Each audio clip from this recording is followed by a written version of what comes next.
ଅଧପନ୍ତରିଆ ଭାବେ ପଡ଼ି ରହିଛି କଲ୍ୟାଣ ମଣ୍ଡପ, ହୋଇପାରୁନି କାର୍ଯ୍ୟକ୍ଷମ, ପାଲଟିଛି ଅସାମାଜିକ ଯୁବକଙ୍କ ଆଡ୍ଡାସ୍ଥଳୀ। ଏ ହେଉଛି ବୌଦ୍ଧ ଜିଲ୍ଲା କଣ୍ଟାମାଳ ବ୍ଲକ ମନମୁଣ୍ଡା ଦେଉଳି କଲ୍ୟାଣ ମଣ୍ଡପର ଦୃଶ୍ୟ। ଲକ୍ଷ ଲକ୍ଷ ଟଙ୍କାର ସରକାରୀ ଅନୁଦାନ ଖର୍ଚ୍ଚ ହେଲା, କିନ୍ତୁ ଶେଷ ହୋଇପାରିଲା ନାହିଁ କାମ। କାନ୍ଥ ଠିଆ ହୋଇଛି, ଛାତ ବି ସମ୍ପୂର୍ଣ୍ଣ ହୋଇଛି, କିନ୍ତୁ ଲାଗିପାରିନି ଝରକା ଓ କବାଟ। ଚାରିପାଖ ଘାସ ବୁଦା ଘେରି ରହିଛି, ଘର ଭିତରେ ପଡ଼ିଛି ମଦ ବୋତଲ, ଜମୁଛି ଆଡ୍ଡା। ରକ୍ଷଣାବେକ୍ଷଣ ଅଭାବରୁ ଦିନକୁ ଦିନ ଜରାଜୀର୍ଣ୍ଣ ହେବାରେ ଲାଗିଛି କୋଠା। ନିମ୍ନମାନର କାମ ଯୋଗୁଁ ଛଡ଼ ଦିଶୁଥିବା ସହ ଅନେକ ସ୍ଥାନରେ ଫାଟ ବି ହୋଇଛି।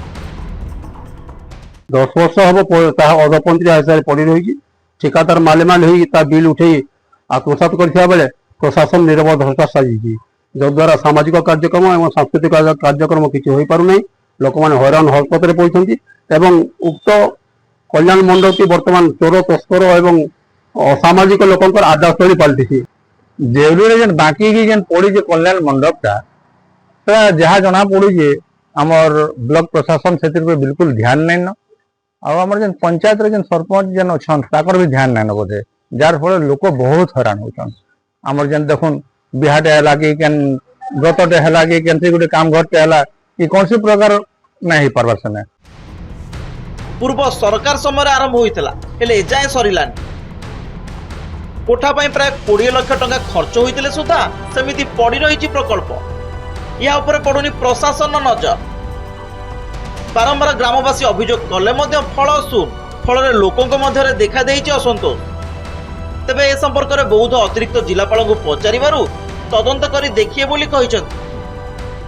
କଲ୍ୟାଣ ମଣ୍ଡପ ହେବା ବୋଲି ଏନ୍ତା କରି କିଛି ସେଦିନ ପଡ଼ିଛେ ଯେ ଏଇଟା କାଁତେ ଯେ ଦୁଇ ଲୋକ କାଁତେ ସରପଞ୍ଚ ଗଲେନ, ଏଇଟା 10 ବରଷ ଏଇଟା ଭନ୍ନା ହେଇଯିବା। ହଁ, ଜଲ୍ଦି କେନ୍ତିକିରି ଜଲ୍ଦି କାମ ହେତା ବୋଇଲେ ଚାଲୁ କନେକ୍ସନ୍ ହେଇଗଲେ ବହୁତ ଉପକାର ଲୋକମାନେ ବି ପାଇତେ, ଆମର ଗାଁରେ ବହୁତ ଉପକାର ହେତା।